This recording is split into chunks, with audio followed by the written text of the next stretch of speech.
الحمد لله نحمده ونستعينه ونستغفره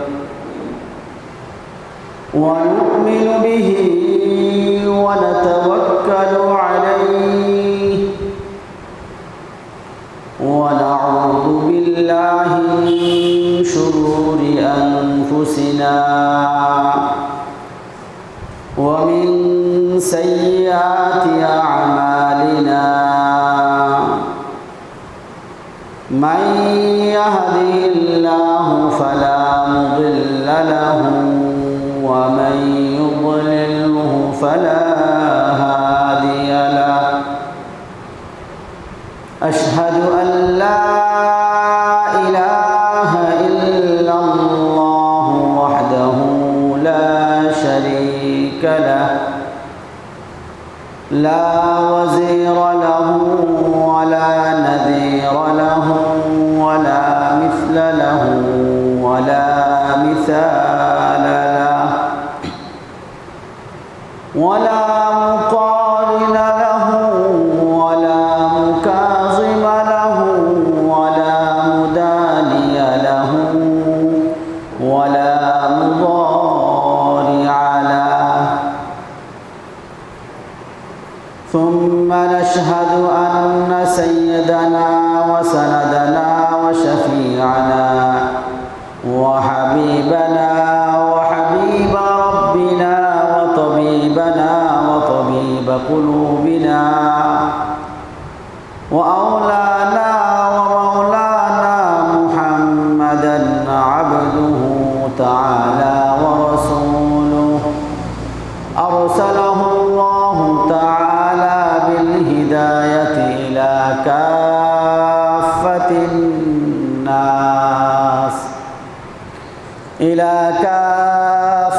الناس بشيرا ونذيرا وداعيا إلى الله بإذنه وسراجا منيرا أما بعد فأعوذ بالله من الشيطان الرجيم بسم الله الرحمن الرحيم قل إن صلاتي ونسكي ومحياي ومماتي لله رب العالمين آمنت بالله صدق الله العلي العظيم وبلغنا رسوله النبي الأمي الكريم ونحن على ذلك لمن الشاهدين الشاكرين والحمد لله رب العالمين الحمد لله আল্লাহ জাল্লা জালালুহু আম্মা নওয়ালুহুর শাহী দরবারে অসংখ্য অগণিত শুকরিয়া ও কৃতজ্ঞতা আদায় করছি যে মহান মালিক রব্বুল আলামিন অত্যন্ত আদর স্নেহ ভালোবাসা ও মায়া মমতায় আমাদেরকে আগলে রেখে তার প্রিয় জায়গা তারই ঘর মসজিদে আসার এবং তার শানে তার হাবিবের শানে কিছু কথা বলার ও শোনার সুযোগ তৌফিক করে দিয়েছেন। এই জন্য আমরা সর্বপ্রথম সেই মহিয়ান গরিয়ান পরম করুণাময় আল্লাহ রব্বুল আলামিনের দরবারে শুকরিয়া ও কৃতজ্ঞতা আদায় করে বলি আলহামদুলিল্লাহ।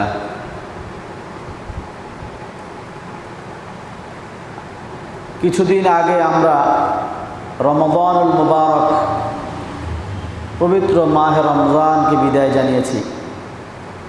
এরপরে আমাদের সামনে এসেছিল আরবি মাস শাওয়াল মাস। সেই শাওয়ালেও গুরুত্বপূর্ণ কিছু ইবাদত আমরা পালন করেছি, বিশেষ করে তার 6 রোজা। বর্তমানে আমরা যেই মাসে রয়েছি, আমাদের সামনে যেই মাসটি বিদ্যমান রয়েছে এটি হলো যুলকাদা, যাকে আমরা সহজ ভাষায় জিলকদ মাস বলি। ইসলামের দৃষ্টিতে এই মাসেরও অত্যন্ত গুরুত্ব রয়েছে। রাসূলুল্লাহ সাল্লাল্লাহু আলাইহি ওয়াসাল্লামের চাচা, যিনি সর্বদা সুখে দুঃখে রাসূলুল্লাহ সাল্লাল্লাহু আলাইহি ওয়াসাল্লামকে আগলে রেখেছেন, রাসূলুল্লাহ সাল্লাল্লাহু আলাইহি ওয়াসাল্লামের দাদার ইন্তেকালের পর থেকে নিয়ে সব সময় রাসূলুল্লাহ সাল্লাল্লাহু আলাইহি ওয়াসাল্লামকে সাপোর্ট করেছেন, সেই চাচা আবু তালেব এই মাসে ইন্তেকাল করেছেন। এবং ইসলাম দীর্ঘ 11 বছর পর্যন্ত রাসূলুল্লাহ সাল্লাল্লাহু আলাইহি ওয়াসাল্লাম শুধুমাত্র মক্কার মুশরিকদেরকে, মক্কার কাফেরদেরকে যে ইসলামের দাওয়াত দিয়েছিলেন, এই জিলকদ মাসে সর্বপ্রথম ইসলামের দাওয়াত মক্কার বাহিরে মদিনার লোকদের মধ্যে, যারা হজ করতে এসেছিল তাদের মধ্যে এই দাওয়াত সম্প্রসারিত হয়। এবং এই মাসেই বনু আউস এবং বনু খাজরাজের লোকজন, কিছু লোক যারা রাসূলুল্লাহ সাল্লাল্লাহু আলাইহি ওয়াসাল্লামের হাতে বায়াত হয়েছিলেন, তারা ইসলাম গ্রহণ করেছিলেন। এই মাসেই খন্দক যুদ্ধ হয়েছিল এবং এই মাসেই, এই জিলকদ মাসে রাসূলুল্লাহ সাল্লাল্লাহু আলাইহি ওয়াসাল্লাম হুদাইবিয়ার সন্ধি স্থাপন করেন, হুদাইবিয়ার সন্ধি সংগঠিত হয়। এবং আল্লাহ রাব্বুল আলামিন ইসলামের যে ভিত্তি 5টি বিষয় রেখেছেন, সেই 5টি ভিত্তির মধ্যে অন্যতম একটি ভিত্তি হলো হজ। সেই হজের মাসও হলো শাওয়াল, জিলকদ, জিলহজ। সুতরাং আমরা ইসলামের গুরুত্বপূর্ণ ইবাদত হজের মাসের মধ্যে রয়েছে। বুখারী শরীফের 8 নম্বর হাদিস, قال رسول الله صلى الله عليه وسلم بني الإسلام على 5 شهادة أن لا إله إلا الله وأن محمدا رسول الله وإقام الصلاة وإيتاء الزكاة وصوم رمضان وحج البيت من استطاع إليه سبيلا। রসুল বলেন, যে ইসলাম নিয়ে আল্লাহ রব্বুল আলামিন যুগে যুগে 1,24,000 পয়গম্বরকে পাঠিয়েছেন, নবীদেরকে পাঠিয়েছেন, যে ইসলামের কারণে আমাদেরকে সম্মানিত করেছেন, সেই ইসলামের ভিত্তি হলো 5টি বিষয়। 1 নম্বর ঈমান তথা আল্লাহকে এক বলে স্বীকার করা, রাসূলুল্লাহ সাল্লাল্লাহু আলাইহি ওয়াসাল্লামকে শেষ নবী হিসেবে স্বীকার করা। 2 নম্বর সালাত আদায় করা, 3 নম্বর যাকাত আদায় করা, 4 নম্বর সিয়াম পালন করা, 5 নম্বর হলো হজ পালন করা। এই হজের মাস নির্দিষ্ট, পুরো বছরের যেই কোনো দিন তাওয়াফ করলে তাকে হজ বলা হয় না। হজের নির্দিষ্ট সময় ছাড়া অন্য সময় যদি তাওয়াফ করা হয়, বাইতুল্লাহ জিয়ারত করা হয়, তাহলে সেটা হয়ে যায় উমরা, হজ হয় না। এই হজের মাস নির্দিষ্ট। যেমনিভাবে রমাদানের রোজা পালনের জন্য মাস নির্ধারিত, যেমনিভাবে সালাত আদায়ের জন্য সময় নির্ধারিত, প্রতি ওয়াক্ত সালাতের জন্য আল্লাহ রাব্বুল আলামিন নির্ধারিত সময় রেখেছেন। ইন্নাস সালাতা কানাত আলাল মুমিনিনা কিতাবাম মাওকুতা, নিশ্চয়ই ঈমানদারের জন্য 5 ওয়াক্ত সালাতের সময় আল্লাহ রাব্বুল আলামিনের পক্ষ থেকে ধার্যকৃত, নির্ধারিত। ঠিক তেমনিভাবে হজেরও নির্দিষ্ট সময় রয়েছে।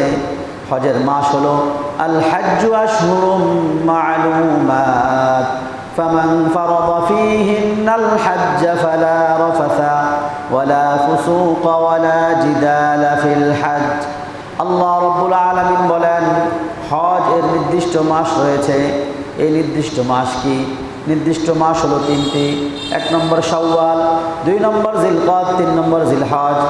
হজের মূল কাজগুলো সম্পাদন করা হয় জিলহজ মাসে। কিন্তু কোনো ব্যক্তি যদি শাওয়াল মাসে হজের ইহরাম করে এবং এই অবস্থায় বাইতুল্লাহতে অবস্থান করে এবং জিলহজে এসে যদি সে হজের কাজগুলো সম্পাদন করে, তার হজ আদায় হয়ে যাবে। কিন্তু শাওয়াল মাসের আগে রমাদানে বা তার আগে থেকে যদি কেউ ইহরামের নিয়ত করে মক্কায় কাবায় বসে থাকে তাহলে তার ইহরাম সঠিক হবে না, হজ আদায় হবে না। তাহলে এখন হজের মাস চলতেছে, আমরা আজ জিলকদ মাসের 7 তারিখ, জিলহজ মাসের 10 তারিখে কোরবানির ঈদ সাধারণত সংগঠিত হয়ে থাকে। তো জিলহজ মাসের 10 তারিখে কোরবানি ঈদ হয়ে থাকে এবং যেটি ইংরেজি মাসের আগামী মাসের 17 বা 18 তারিখ হবে। তো সেই হিসেবে এখন আপনাদের সামনে দুটি বিষয় নিয়ে এখন থেকে আলোচনা শুরু হবে, একটি হলো হজ, আরেকটি হলো কোরবানি। তো আজ আমি আপনাদের সামনে হজের সম্পর্কে আলোচনা করব।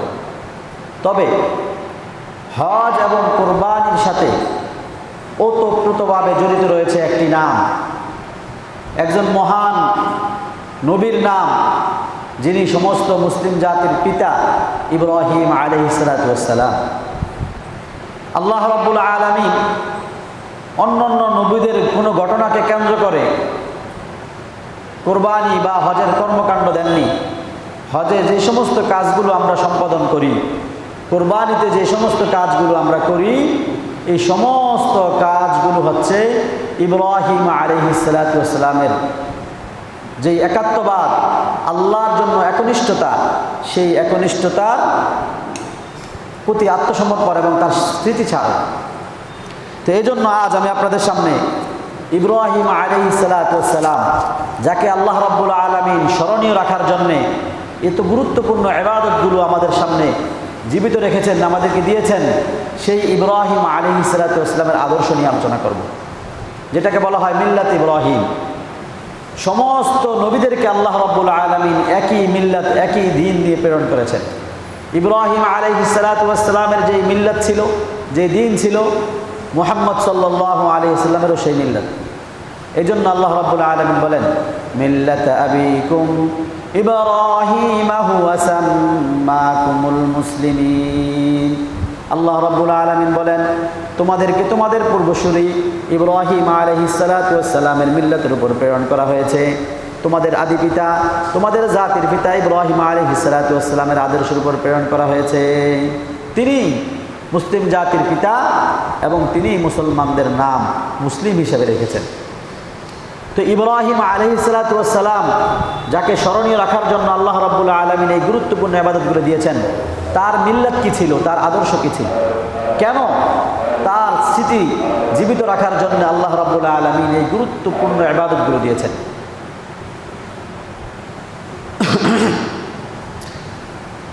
ইব্রাহিম আলাইহিস সালাতু ওয়াস সালামের কাছে সবচেয়ে গুরুত্বপূর্ণ যে আদর্শ ছিল সেটা হলো আত্মসমর্পণ।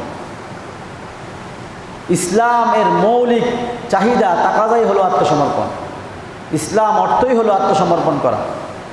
ইয ক্বালা লাহু রাব্বুহু আসলিম ক্বালা আসলামতু লিরাব্বিল আলামিন।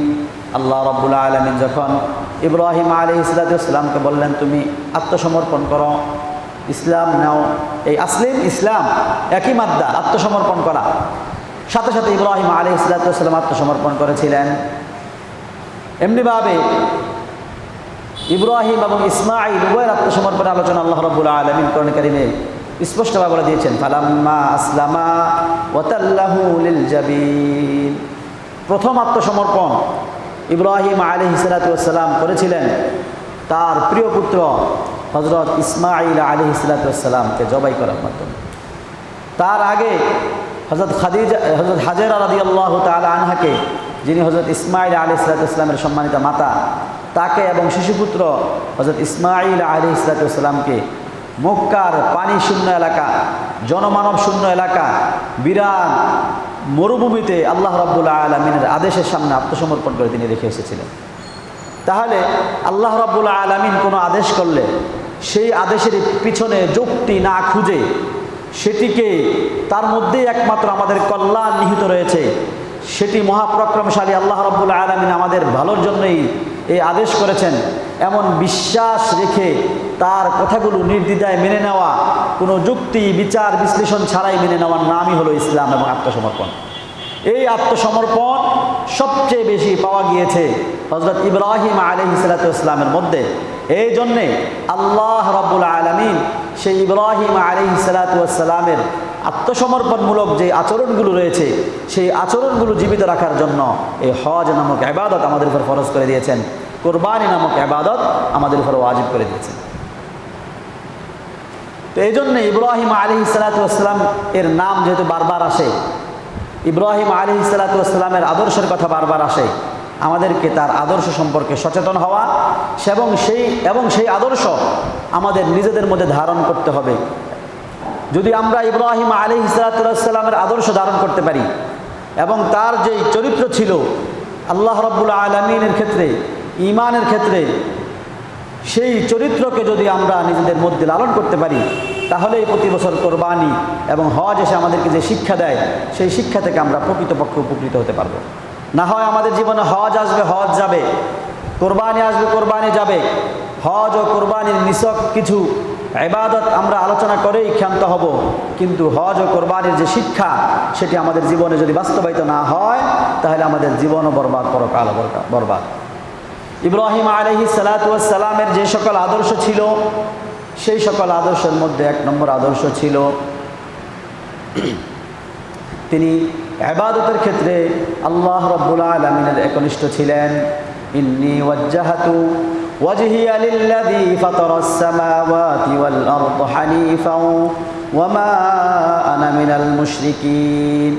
ইব্রাহিম আলাইহিস সালাতু ওয়াস সালাম বলেন, আমি একমাত্র সেই মহান রবের দিকেই আমার চেহারা মুবারককে ফিরাবো, সেই আল্লাহ রাব্বুল আলামিনের সামনে মাথা ঝুঁকাবো, যিনি আমাকে সৃষ্টি করেছেন, আসমান জমিন সব কিছু সৃষ্টি করেছেন, তার সামনে ছাড়া আর কারো সামনে আমার মাথা ঝুঁকবে না, তার দিকে তার মুখী হওয়া ছাড়া দুনিয়ার কোনো মাখলুকের প্রতি আমার চেহারা ঝুঁকবে না। এটা ছিল ইব্রাহিম আলাইহিস সালামের একনিষ্ঠতা। তার সমস্ত ইবাদতগুলো ছিল খালিসান লিওয়াজহিল্লাহি সুবহানাহু ওয়া তাআলা, আল্লাহ রাব্বুল আলামিনের সন্তুষ্টির জন্য।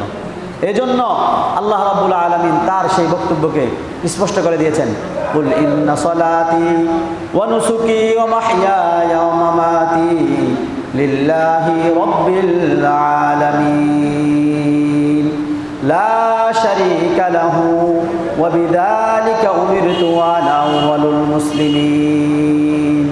হে নবী ইব্রাহিম, আপনি বলে দেন, আমার নামাজ, আমার কোরবানি, আমার হায়াত, আমার মৃত্যু সব কিছু একমাত্র আল্লাহ রাব্বুল আলামিনের জন্য। আমি সালাত আদায় করব একমাত্র আল্লাহ সন্তুষ্টির জন্য, দুনিয়ার মানুষকে দেখানোর জন্য নয়, সোসাইটিতে নিজেকে বুজুর্গ এবং আল্লাহওয়ালা ভালো ব্যক্তিত্ব হিসেবে উপস্থাপন করার জন্য নয়। আমি কোরবানি করব অন্যদেরকে দেখানোর জন্য নয়, বরং একমাত্র আল্লাহর সন্তুষ্টির জন্য। এবং আমার পুরো জীবন একমাত্র আল্লাহ রাব্বুল আলামিনের আদেশের সামনে আত্মসমর্পিত হবে। আমার মৃত্যু যখন হবে তখনও মিল্লাতে ইব্রাহিম আলাইহিস সালাতু ওয়াস সালামের আদর্শ যেটা রয়েছে, একনিষ্ঠতা, একাগ্রতা, আল্লাহ রাব্বুল আলামিনের জন্য ইবাদতকে খালেস করা, তার উপরে আমার মৃত্যু হবে। তো এই চেতনা ইব্রাহিম আলাইহিস সালাতু ওয়াস সালাম আমাদেরকে শিক্ষা দিয়ে গেছেন। ইব্রাহিম আলাইহিস সালাতু ওয়াস সালামের দ্বিতীয় যে আদর্শ ছিল সেটা হলো শিরিক এর বিরোধিতা। এক নম্বরতে হলো একমাত্র আল্লাহর ইবাদত করা, আল্লাহ ছাড়া কারো দিকে মাথা না ঝুঁকানো। দুই নম্বর, ইব্রাহিম আলাইহিস সালাতু ওয়াস সালাম শুধুমাত্র নিজে একাই ইবাদত করেছেন, নিজে একাই একনিষ্ঠ ছিলেন তা নয়, বরং পৃথিবীতে যত শিরকের সিম্বল রয়েছে, শিরকের নমুনা রয়েছে, তার বিরুদ্ধে তিনি একাই লড়াই করেছেন। নবুয়ত প্রাপ্তির বহু আগে ইব্রাহিম আলাইহিস সালাতু ওয়াস সালাম সেই নিজে নিজে চিন্তা করতে লাগলেন যে আমার কওমের লোকেরা কেউ চাঁদের পূজা করে, চাঁদ মনে হয় খোদা। পরে দেখতে পেলেন চাঁদ একদিন শেষ হয়ে যায়, মনে করলেন, ভাবলেন সূর্য মনে হয় খোদা, সূর্যের ইবাদত করতে লাগলেন। এরপরে যখন তিনি দেখলেন চাঁদও একদিন শেষ হয়ে যায়, সূর্যও শেষ হয়ে যায়, কোনোটাই স্থির না, তখন তিনি বললেন, ইন্নী লা উহিব্বুল আফিলিন, যে জিনিস শেষ হয়ে যায়, যার সমাপ্তি রয়েছে, আমি তার কোনোদিন ইবাদত করতে পারি না। এখন আমাদের যে মুশরিকরা যে ইবাদত করে, মূর্তি পূজা করে, নেতার পূজা করে, ব্যক্তির পূজা করে, এখন তো বিভিন্ন বড় মনীষীদের, এই যে হিন্দুরা যে মূর্তির পূজা করে, তারা যে মূর্তিকে খোদা মনে করে এমন না, অনেকে রয়েছে তারা রামকে খোদা মনে করে, এই জন্য রাম রাজ্য প্রতিষ্ঠা করতে চায়। কৃষ্ণকে খোদা মনে করে, কৃষ্ণকে প্রতিষ্ঠা করতে চায়। এরা মানুষ ছিল। এবং ইদানিং নরেন্দ্র মোদীকেও খোদা মনে করে এবং নরেন্দ্র মোদীর পূজা হয়। ভারতে বর্তমানে 30টার উপরে নরেন্দ্র মোদীর মন্দির রয়েছে, যেখানে নরেন্দ্র মোদীর মূর্তি, সেখানে পূজা করা হয়। তো তারা বিভিন্ন মানুষের পূজা করে। তো ইব্রাহিম আলাইহিস সালাতু ওয়াস সালাম সেই কনসেপ্ট নিজের চেতনা থেকে উপস্থাপন করেছেন, যেই জিনিস শেষ হয়ে যায় তার কোনোদিন পূজা হতে পারে না, তার কোনোদিন ইবাদত হতে পারে না। ইন্নী লা উহিব্বুল আফিলিন। তো শিরকের বিরুদ্ধে হযরত ইব্রাহিম আলাইহিস সালাতু ওয়াস সালাম লড়াই করেছিলেন। এজন্যই লা শারীকা লাহু ওয়া বিযালিকা উমিরতু ওয়া আনা আউয়ালুল মুসলিমিন। ইব্রাহিম আলাইহিস সালাতু ওয়াস সালাম দীপ্ত কণ্ঠে ঘোষণা করলেন, আল্লাহ রাব্বুল আলামিনের কোনো অংশীদার নেই। ওয়া বিযালিকা উমিরতু, শিরক মুক্ত থাকার জন্য আল্লাহর পক্ষ থেকে আমি আদিষ্ট হয়েছি, এবং ওয়া আনা আউয়ালুল মুসলিমিন, আমি হলাম সর্বপ্রথম মুসলমান। যাদেরকে মুসলিম নাম দেওয়া হয়েছে তার মধ্যে সর্বপ্রথম ব্যক্তি ছিলেন ইব্রাহিম আলাইহিস সালাতু ওয়াস সালাম। এই জন্যই হজের যে তালবিয়া, হজের ইহরাম বাঁধার জন্য যেই তালবিয়া পড়তে হয়, সালাত শুরু করার জন্য যেমন আল্লাহু আকবার তাকবীর তাহরিমা বলতে হয়, হজ শুরু করার জন্য তালবিয়া পড়তে হয়। সেই তালবিয়া আমরা সবাই জানি, লাব্বাইক আল্লাহুম্মা লাব্বাইক লা শারীকা লাকা লাব্বাইক ইন্নাল হামদা ওয়ান নি'মাতা লাকা ওয়াল মুলক লা শারীকা লাক। এই তালবিয়ার মধ্যে 3 বার আছে লা শারীকা লাক।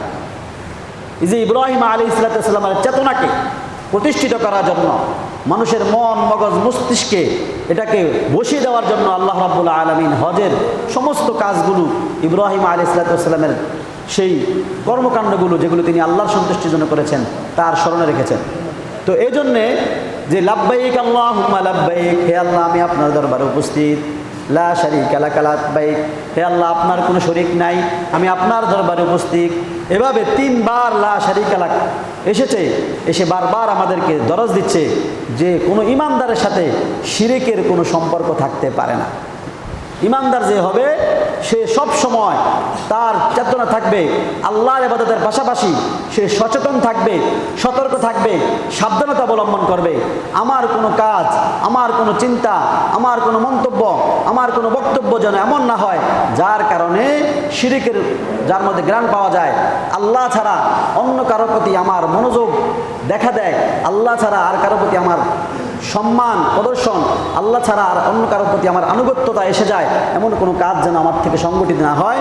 এই ব্যাপারে সতর্ক থাকার জন্যই আমাদেরকে চেষ্টা করতে হবে। যে ইমানদার তার এই ব্যাপারে সতর্ক থাকতে হবে। ইব্রাহিম আলাইহিস সালাম বারবার ঘোষণা করেছেন, ইন্নী বারাউম মিম্মা তুশরিকুন, আমি তোমরা যাদের ইবাদত করো, তা যাদের সাথে তোমরা আল্লাহর সাথে যাদেরকে তোমরা শরীক স্থাপন করো, সেই শিরক থেকে আমি নিজেকে মুক্তি ঘোষণা করছি। ইন্নী বারাউম মিম্মা তা'বুদুন, তোমরা যার ইবাদত করো আল্লাহ ছাড়া, তা থেকে আমি নিজেকে মুক্ত ঘোষণা করতেছি। সুতরাং শিরককে ঘৃণা করা, মূর্তিকে ঘৃণা করা, আল্লাহ ছাড়া যাদের পূজা করা হয়, ইবাদত করা হয়, তাদেরকে ঘৃণা করা ঈমানের অংশ। যারা ঘৃণা করতে পারবে তারাই প্রকৃত ঈমানদার, যারা ঘৃণা করতে পারবে না তারা ঈমানদার হতে পারবে না। তাহলে 2 নম্বর আদর্শ গেল, শিরকের বিরুদ্ধে তিনি কঠোর ছিলেন। নিজে একাই যখন মেলায় সমস্ত লোকজন গিয়েছে, তিনি একাই মূর্তিগুলো সব ভেঙে দিয়েছেন। সমস্ত মূর্তিগুলো ভেঙে দিয়ে তিনি বড় মূর্তির গায়ে কুড়ালটি ঝুলিয়ে দিয়েছেন। যখন সবাই আসলো, আসার পর জিজ্ঞেস করলে এই কাজ কে করছে, তিনি ইশারা করলেন যে, অর্থাৎ ইঙ্গিতার্থে বললেন যে বড় মূর্তিটি হয়তো করেছে। যাই হোক, কোরআনের ব্যাপক অর্থ, আমি সেদিকে যাচ্ছি না। তাহলে মূর্তির বিরুদ্ধে ইব্রাহিম আলাইহিস সালাম কঠোর ছিলেন। কারণ এই যে মূর্তিগুলো আছে বা যে মূর্তির পূজা করা হয়, প্রথম দিন থেকে পূজা শুরু হয় নাই। প্রথম বিভিন্ন মনীষী, বড় বড় বুজুর্গদের মূর্তি স্থাপন করা হতো ইবাদতে মনোযোগী হওয়ার জন্য। বিভিন্ন নবীরা এসে মানুষদেরকে ইবাদতের প্রতি উদ্বুদ্ধ করেছে, মানুষদেরকে আল্লাহমুখী করেছে, তাদেরকে আল্লাহর ইবাদত শিখিয়েছে, হক কথা শিখিয়েছে, আচার আচরণ, শিষ্টাচার, আনুগত্য এবং পারস্পরিক সৌহার্দ্য, ভ্রাতৃত্ববোধ শিখিয়েছে। এই কথাগুলো, ভালো দিকগুলোকে তারা জীবিত অবস্থায় মানুষদেরকে শিখিয়েছেন। পরবর্তী যখন তারা দুনিয়া থেকে চলে গেছে, তার অনুসারীরা চিন্তা করলো, উনি যখন দুনিয়াতে ছিলেন আমরা তো তাকে দেখে দেখে, তার কথা শুনে শুনে আমরা ইবাদত করতাম, আল্লাহকে স্মরণ করতাম, আমরা তার কথা শুনে শুনে তার আদর্শে অনুপ্রাণিত হয়ে আমরা পরস্পরে সদাচরণ করতাম। এখন তিনি নাই, তাহলে একটা মূর্তি বানানো হোক তার, যে মূর্তি দেখে দেখে আমরা পরস্পরে আল্লাহর ইবাদত করব। এভাবে মূর্তিকে দেখে বানানো হয়েছে। এরপরে শুরু হলো মূর্তিকে সম্মান প্রদর্শন। উনি জীবিত থাকা অবস্থায় তাকে যেভাবে আমরা সম্মান করেছি, এখন তো এটা ওনার মূর্তি, এটাকে অসম্মান করা যাবে না, এটার দিকে পিঠ দেওয়া যাবে না। এভাবে মূর্তিকে সম্মান প্রদর্শন করতে করতে এক পর্যায়ে মূর্তির সামনে মাথা ঝুঁকানো শুরু হয়েছে, যে এটা আমরা এমনি সম্মান হিসাবে ঝুঁকাই, ইবাদত হিসাবে না। এরপরে হতে হতে মূর্তির সামনে সেজদা শুরু হয়ে গেছে এবং মূর্তি পূজা শুরু হয়ে গেছে।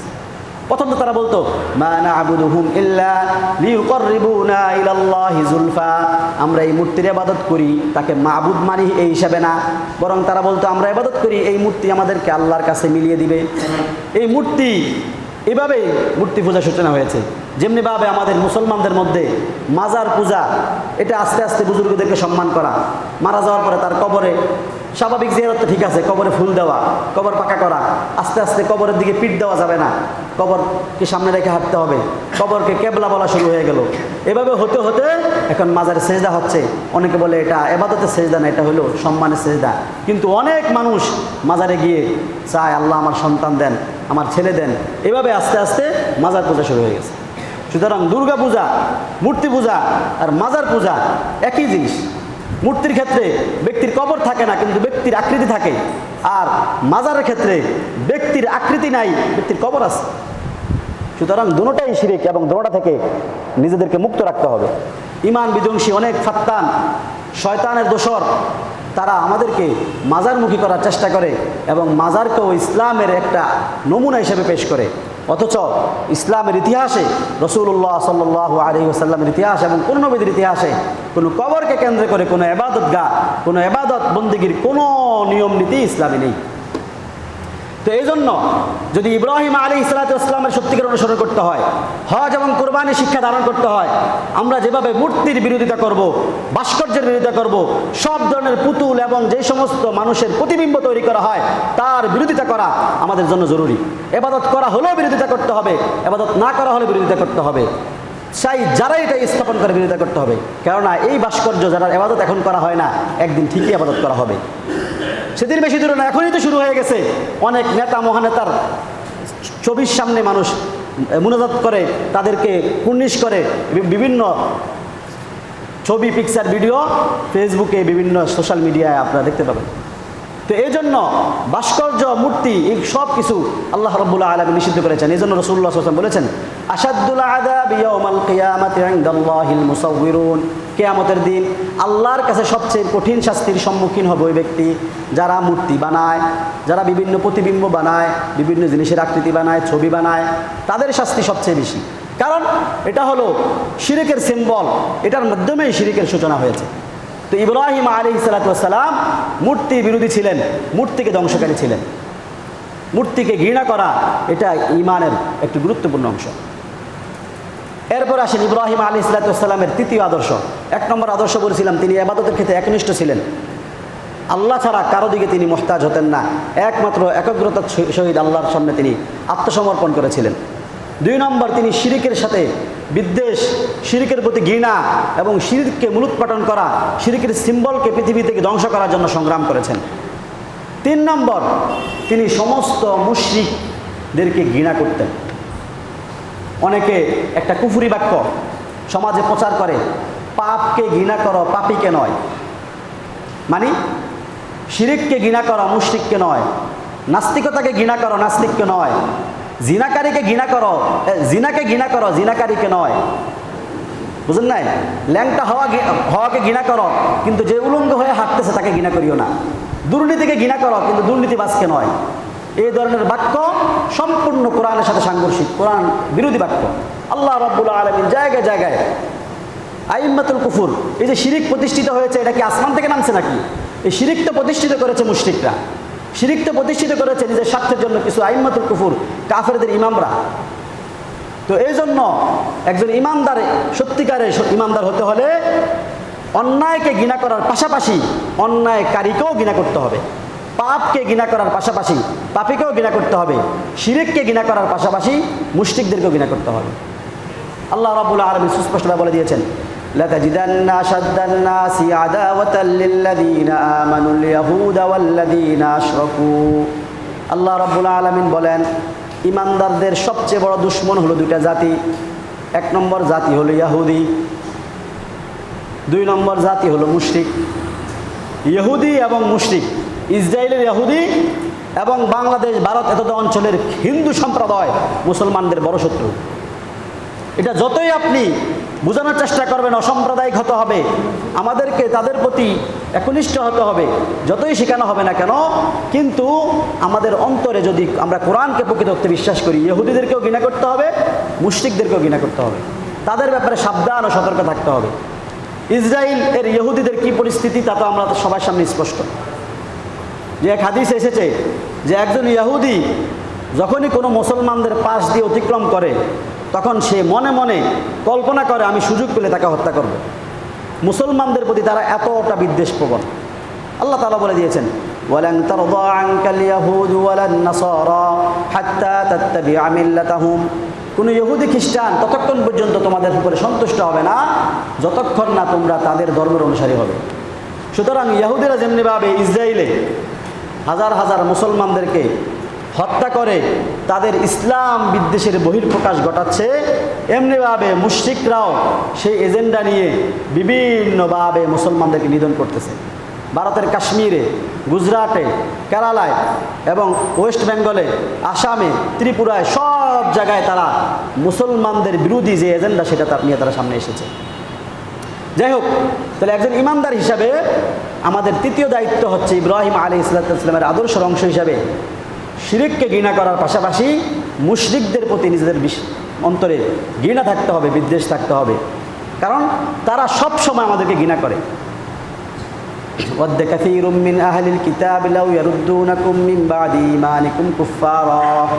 অনেক ইহুদি, খ্রিস্টান এবং মুশরিকরা চায় যে আমরা আবার কাফের হয়ে যাই, মুশরিক হয়ে যাই। কেন? মা ইয়াওয়াদ্দুল্লাযীনা কাফারু মিন আহলিল কিতাব ওয়াল মুশরিকিনা আইয়ুনাজ্জালা আলাইকুম মিন খাইরিন মির রাব্বিকুম। এবং এই সমস্ত মুশরিকরা আরেকটা বিষয় চায়, আল্লাহ রাব্বুল আলামিন যে কল্যাণ, সফলতা, মুক্তি, সুখ, শান্তি, সমৃদ্ধি মুসলমানদেরকে দান করেছেন, এটা যেন মুসলমানদেরকে না দেয়, শুধুমাত্র তাদেরকে দেয়। এজন্য আমাদের বাংলাদেশের উন্নয়ন, যেটি আমাদের আশপাশের হিন্দু রাষ্ট্র চেয়ে অনেক উন্নত, অনেক ক্ষেত্রে আমরা অগ্রগামী, মাথাপিছু আয় বিভিন্ন ক্ষেত্রে। আর এটি কোনো ব্যক্তি বা দলের কারণে না, এটি হলো সারা দেশের মুসলমানদের একক প্রচেষ্টা, মেহনত এবং আল্লাহর উপর বিশ্বাসের বরকত আল্লাহ তাআলা দিয়েছেন। তো আমাদেরকে আমাদের অগ্রগামিতাকে স্থগিত করার জন্য সমস্ত মুশরিকরা ইহুদিদেরকে সাথে নিয়ে উঠে পড়ে লেগেছে। তারা আমাদের পিছনে লেগে আছে। আর এটা আমার কথা না, আল্লাহর কথা। আল্লাহ বলেছেন যে মুশরিক যারা, কাফের যারা, তারা কখনো তোমাদের উপরে কল্যাণ বর্ষিত হোক, তোমরা দুনিয়ার জীবনে সফল, সাকসেস, কামিয়াব হও, এটা তারা কোনোদিন চায় না। আমি আর আপনি যদি মনে করি না তারা চায়, তারা আমাদের কল্যাণকামী, সফলকামী, তাহলে আমার এই বিশ্বাস কোরআনের বিশ্বাসের সাথে সাংঘর্ষিক হলো। তো এই জন্য ইব্রাহিম আলাইহিস সালাম যেভাবে সমস্ত কাফেরদের থেকে, সমস্ত মুশরিকদের থেকে নিজেকে দূরত্ব ঘোষণা করেছেন, নিজের শত্রুতা ঘোষণা করেছেন। قد كانت لكم أسوة حسنة في إبراهيم والذين معه إذ قالوا لقومهم إنا براء منكم ومما تعبدون من دون الله। ইব্রাহিম আলাইহিস সালাম তার সম্প্রদায়ের লোকদেরকে সম্বোধন করে বললেন যে তোমার আমাদের মাঝে যে সম্পর্ক ছিল, লেনদেনের সম্পর্ক, মুআমালা সম্পর্ক, ভ্রাতৃত্ববোধের সম্পর্ক, বন্ধুত্বের সম্পর্ক, সেই সম্পর্কর মধ্যে বিচ্ছিন্ন ঘোষণা করেছি। ইন্না বুরাউ মিনকুম, আমি তোমাদের থেকে দূরত্ব ঘোষণা করলাম, তাই তোমাদের সাথে সম্পর্কহীনতার ঘোষণা করলাম। তাহলে এটা শুধু শিরিক তথা মূর্তি থেকে তিনি সম্পর্কহীনতা ঘোষণা করেন নাই, বরং মূর্তি পূজারী মুশরিকদের থেকে তিনি সম্পর্কহীন ঘোষণা করেছেন।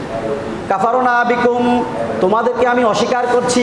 ওয়াবাদা বাইনানা ওয়া বাইনাকুমুল আদাওয়াতু ওয়াল বাগদা ওয়াবাদান হাত্তা তুমিনু বিল্লাহি ওয়াহদা, তোমাদের সাথে আমার শত্রুতা থাকবে ততদিন পর্যন্ত যতদিন না পর্যন্ত তোমরা এক আল্লাহ রাব্বুল আলামিনের অনুসরণে ফিরে না আসো। যে আল্লাহ বানিয়েছেন, যে আল্লাহ খাওয়াচ্ছেন, যে আল্লাহ পড়িয়েছেন, সেই আল্লাহর ইবাদত বাদ দিয়ে, সেই আল্লাহর ইবাদত বাদ দিয়ে, যিনি তোমাদেরকে বানিয়েছেন তার ইবাদত বাদ দিয়ে নিজেদের বানানো একটা পাথরকে তোমরা উপাসনা করতেছো। তোমাদের মতো নির্বুধ, বলদ, বেকুব এদেরকে বন্ধু বানাবো। মানুষ তো বন্ধু বানানোর সময়, কাউকে ভালোবাসার সময়, কাউকে পছন্দ করার সময় চিন্তা করে, বিবেচনা করে যে এই লোকটা একটু সচেতন কিনা।